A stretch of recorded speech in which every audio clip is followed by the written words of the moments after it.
Welcome to another exciting episode from Marvelous Videos, a true Lovecraftian horror movie, The Lighthouse Explained. We are all ruled by fear. It can be of different things or of people, and it may be rational or irrational. However, one of the biggest fears we have is the fear of the unknown. More tall tales. Bad luck to kill a seabird. Lovecraftian horror is a subgenre of horror fiction that emphasizes the horror of the fear of the unknown and the mysterious. It deals with entities and characters from beyond our dimension. It emphasizes the horror of the unknowable and the incomprehensible instead of using gore and other elements of shock. It is named after H.P Lovecraft, an American author who emphasized themes of cosmic dread, forbidden and dangerous knowledge, madness and non-human influences on humanity, religion and superstition in his writing. However, it has been analyzed and criticized in recent years for the racism seen in the horror content produced by Lovecraft. Danny!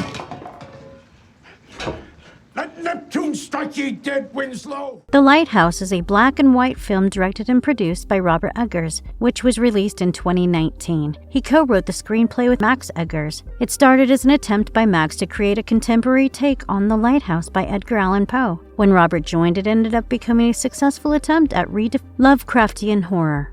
Where are we? Help me to recollect.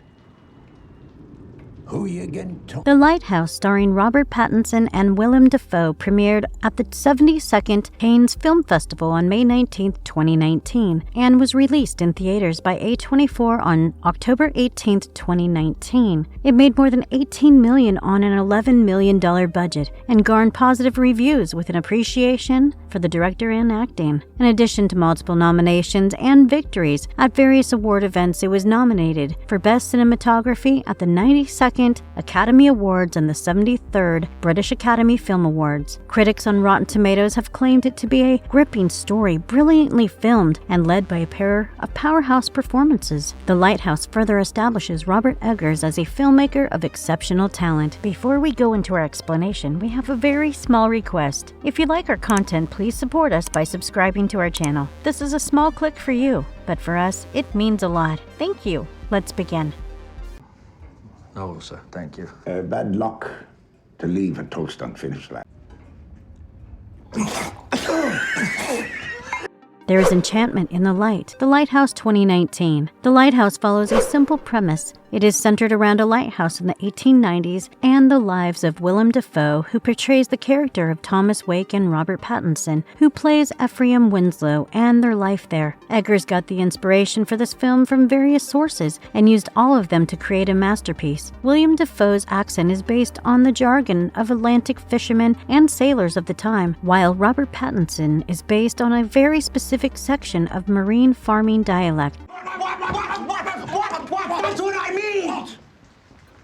That's the trouble. The black and white film starts off rather slow. Winslow starts a contract job as a wickie under the supervision of Thomas Wake, the longtime keeper of the island. Winslow finds a Scrimshaw mermaid figurine inside his mattress, which he decides to keep. He seems to be a rule-following hard worker in the beginning, since he had read the entire Lightkeeper's manual. He also seemed to have taken a disliking towards Wake, presumably because he was a drunk. However, Wake proves to be a rather hard taskmaster who makes Winslow do a lot of manual labor, like emptying chamber pots, ensuring a steady supply of coal, cleaning the floors, refilling oil in the lanterns, and forbids him entry to the lantern room of the lighthouse. Being denied entry to the light leads him to observe Wake secretly ascend the lighthouse and disrobe before the light. He starts eating supper with Wake every night and gets to know about the previous wiki. According to Wake, he had gone mad and died talking about mermaids. In the end, weren't no more sense left in him than an hen's tooth. The two men talk a little and start getting to know each other, but never seem to understand each other. Wake starts acting like a father figure whose validation Winslow craves, but also hates him at the same time. Flailing, lad! I ain't! You're! Keep still! I am! He warns Winslow against harming the seagulls, as they are said to be the reincarnation of sailors, and killing one will bring bad luck. During his stay, Winslow begins to hallucinate about sea monsters, dead bodies, and masturbates to the mermaid figurine. The movie starts to pick up speed from the day before Winslow's scheduled departure. He discovers a dead seagull in the cistern where another seagull starts attacking him. In a fit of rage, he kills the bird despite Wake's warning. The wind starts to pick up suddenly, turning into a violent storm. However, since it is Winslow's last night at the lighthouse, he decides to accompany Wake by drinking along with him. The night progresses with them getting extremely drunk and alternates between being intimate and hostile with moments of playfulness. Flocks them pretty girls, they all did say, here comes Jack with his 9-month tail. While emptying the chamber pots, he notices a washed-up dead body on the shore, who turns out to be the mermaid. She awakens and howls at him, so he flees. Once back at the cottage, Wake tells him they are out of rations. Looking at Winslow's face, it seems to portray a sense of disdain for his superior. Turns out the rations that they were low on were bottles of gin, and Wake and Winslow unearth from the lighthouse's base. As the storm continues to rage, the two men drink away their days and continuously alternate between affection, homoeroticism, and hostility seen between the fathers and their sons. Dance. The movie has recurrent themes of sexual fantasy and masturbation. There is a scene during the movie where Defoe and Pattinson are almost about to kiss, but Pattinson pushes him away. Robert Eggers has said, "Am I saying these characters are gay? No, I'm not saying they're not either. Forget about the complexities of human sexuality or their particular inclinations. I'm more about questions than answers in this movie." When asked about the homoeroticism in the movie, he also admits to being highly influenced by Carl Jung's work and hope that it is a movie where both Carl and Freud would be furiously eating their popcorn, which according to me, it certainly did. They spend their days drinking, and Winslow's obsession to find out about the light grows so much that he tries to unsuccessfully steal the lantern room keys. He also finds a lobster trap containing the head of the previous wiki. He concocts a sexual fantasy about the mermaid again as well. While creating the scene, they based the design of the mermaid's genitalia on shark labia, and it was constructed out of silicone. As their drunken stupor continues, Winslow's guilty conscience gets the better of him and decides that he trusts Wake enough to tell him the secret that he has been carrying all this time. He reveals that Ephraim Winslow is not his real identity. Thomas Howard is. Winslow was his old foreman who died in an accident that Howard purposely chose to ignore. Wake starts chasing Howard with an axe and breaks their emergency lifeboat while accusing him of spilling his beans. However, he switches up, claiming Howard was the one who chased him and destroyed the boat. Surprisingly, Howard agrees and hands him the dinner knife he had swiped earlier. How long have we been on this rock? 5 weeks?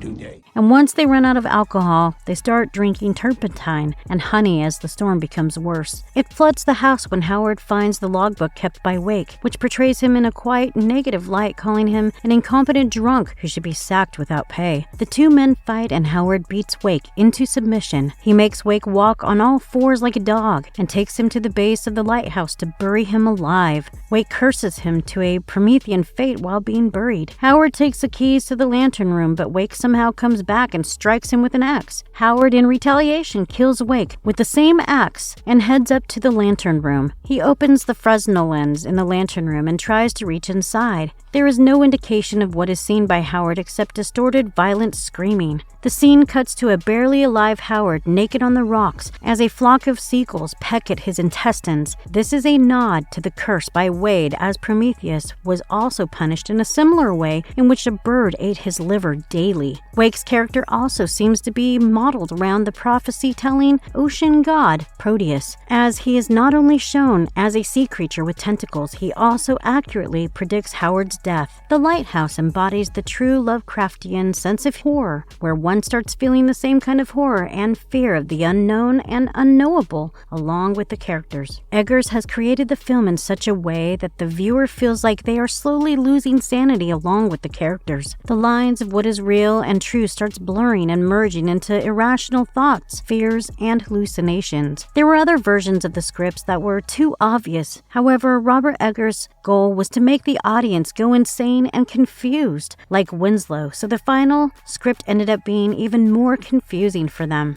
Too slow. You a dullard? No, sir. Fooled me.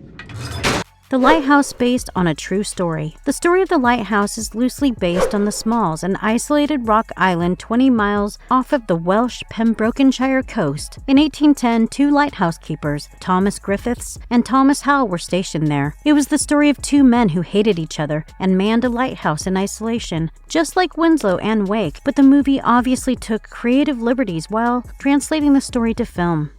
The rules is alternating shifts. It's their mid-watch.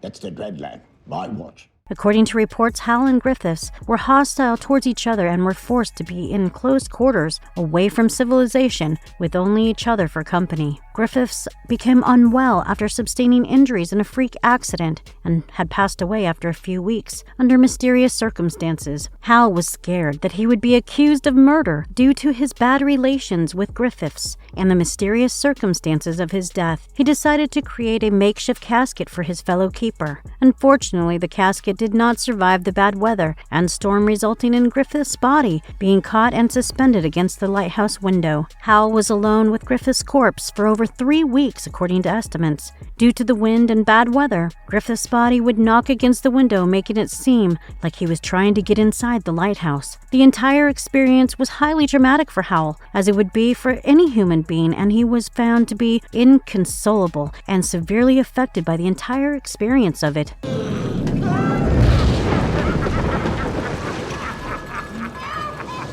The most tragic and horrifying part of the entire incident was the several fishing boats passed and Small's lighthouse during those 3 weeks, but none of them were aware of the horrors hidden within the structure. Following the tragedy of the Smalls Lighthouse in 1801, lighthouse regulations were changed immediately, with 3 lighthouse keepers becoming the minimum requirement for all coastal structures moving forward. As a result, the Smalls Lighthouse tragedy can be viewed as a grim yet crucial incident in maritime history and exposed the hazards posed to wikis and resulted in sweeping safety regulations for that time.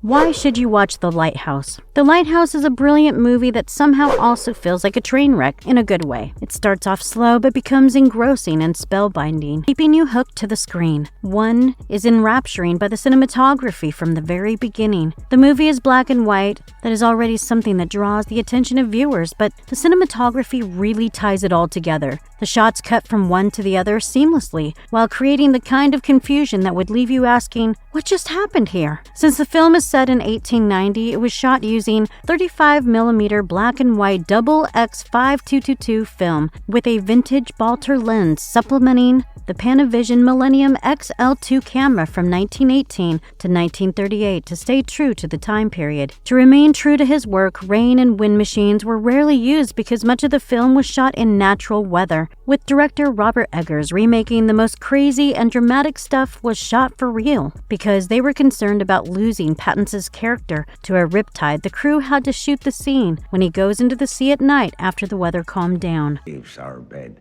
God, who hears the surge's roll, deign to save the suppliant soul. The dedication of the actors and their brilliance simply blew me away. Defoe and Pattinson are very talented actors, but this film goes on to show their brilliance as they carried the entire movie on their backs. They have highly different acting styles, but their chemistry is electric. Director Robert Eggers, quote, "Sometimes he'd beat himself in the face so bad, or when it was raining through the cottage roof, Rob was drinking the rainwater in between takes. He also spun around in circles a lot, which was helpful for him, but he'd stick his fingers down his throat and make himself gag. Stuff like that. Definitely goes on to show Pattinson's dedication towards his role along with his quirks."